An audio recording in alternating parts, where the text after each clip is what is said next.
కామారెడ్డి జిల్లా నాగిరెడ్డిపేట మండలంలో పోచారం డ్యాం ఉప్పొంగి ప్రవహిస్తుంది. వరద భారీగా పోటెత్తడంతో కట్ట తెగిపోయే ప్రమాదం ఉందని స్థానికులు భయాందోళన వ్యక్తం చేస్తున్నారు. వెంకంపల్లి గ్రామం నుంచి ప్రవహించే మంజిర నది ఉధృతంగా ప్రవహిస్తోంది. వెంకంపల్లి చుట్టుప్రక్కల గ్రామాల్లోని వాగులు వంకలు పొంగి పొర్లి ప్రవహిస్తున్నాయి. కుంభవృష్టి వర్షాలకు రోడ్లు ధ్వంసమయ్యాయి. ఆయా గ్రామాల్లో వందలాది ఎకరాల్లో పంట నీట మునిగింది. రైతులకు తీవ్ర నష్టం ఏర్పడడంతో వారు తీవ్ర ఆవేదన వ్యక్తం చేస్తున్నారు.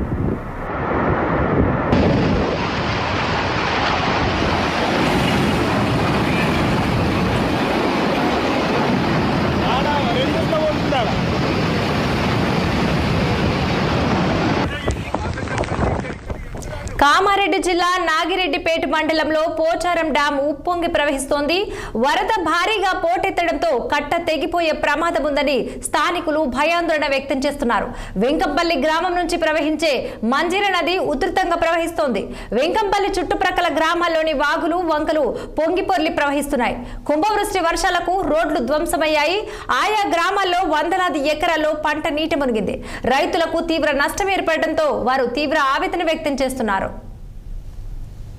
సాగర్ గేట్లు విడిస్తే కానీ వస్తున్నంత రెడ్డి కూడా తెగిపోవడం వల్ల వస్తున్న నీళ్ళు ఇవి అక్కడ